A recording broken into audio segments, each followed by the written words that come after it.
Welcome to episode 30 of the Animorphs read-along broadcast. Today we are talking about book 26, The Attack. There's just a lot to say about this book. This is written by K.A. Applegate. It is the last book for a long time that's going to be directly written by her. This book, like 25 and many others that have come before it, is a road trip book. You know, the Animorphs are away from home for the bulk of the story. The most significant thing about this book is the introduction of Kraek, the Ellimist's nemesis. The 4 school-attending Animorphs are in this auditorium, and they're watching The Lion King on stage, of all things. I never got to see Lion King on stage in my high school. Like, I'm pretty jealous.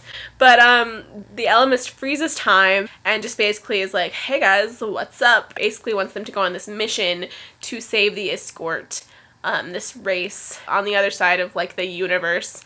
And it's basically going to be like this contest to decide the fate of this race.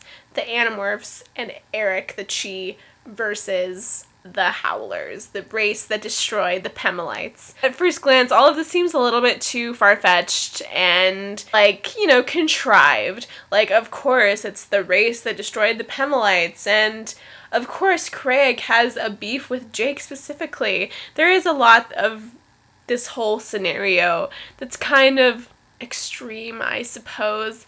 And like the introduction of the Ellimist, the introduction of Craig is a huge shift in the way the story is being told, the way that we as the readers are able to perceive it. The significance of them as individuals is just suddenly really magnified, and yet also really diminished, because it's like, they really are just pawns. This book is also, of course, significant for marking the first time that Jake and Cassie kiss.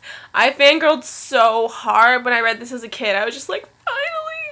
But, you know, it was so earned. The storyline in this book is kind of, you know, how do you beat an unbeatable enemy? And this is something that the Animorphs have to face fairly frequently. But the Howlers in this case are just, they're better fighters, they're stronger, they're faster, they're tougher, like, they really are an unbeatable force, and they quickly figure out that they cannot defeat them physically. The escort have this interesting technology where they can, like, record people's memories. The Howlers share a collective memory. So this is ultimately how they defeat the Howlers. Basically, the Howlers have one perspective on the world and on what they're doing. To them, all of this killing is a game. They don't have a whole lot of knowledge beyond what Craig wants them to know. Basically, the idea here is that if they're given a new perspective, the Howlers will change their ways, and that turns out to be true.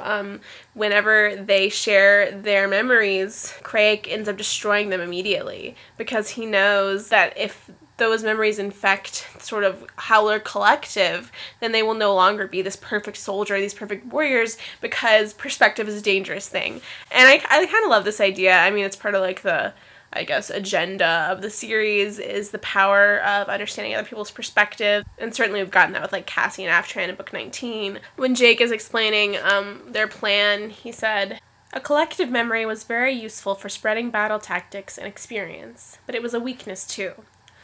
Craig could not allow his murderous children to learn one simple fact, that their victims were not part of a game, but real people, with dreams and hopes and loves." And so when they showed all of these memories to the Howlers from the Chi and the Andalites and humans, nothing got through except for Jake and Cassie's kiss. And so now the Howlers have experienced love, and that in itself is going to change them. So sort of a happy ending. Big reveal at the end of the book is that the escort are similar to Yeerks, or they were at one point. They are actually 2 bodies, the Isk and the Yort, and a Yort is basically a Yeerk. The escort have sort of evolved and changed their biology to become, instead of a parasitic species, symbiotic. So the Isk and the Yort are one being, and so the hope that the Ellimist is really pushing for is that down the line, I mean hundreds of years down the line, the Yeerks may encounter the escort and realize that there is another way. So yeah, this is definitely a plot-heavy book, and with the introduction of Craig, quite a game changer. There wasn't a whole lot of character stuff going on for me, obviously, besides, like, the whole Cassie-Jake smoocheroo. The other sort of really interesting moment for me was when Axe got mad at himself for running away from a fight. And basically, Jake, like, lectures him, and I don't know why, but I just love when Jake, like, lays down the law. When they're morphing, Axe is like, I can't run again. And Jake goes, Aximili Escaruth Isthil, you call me Prince and you act like you mean it, and I am giving you a direct order. Morph, do it, now! There's a great moment sort of towards the end when they need someone to volunteer to do a certain thing for their mission, and Rachel's about to volunteer, and Jake sort of gives her this very subtle, like, no, don't.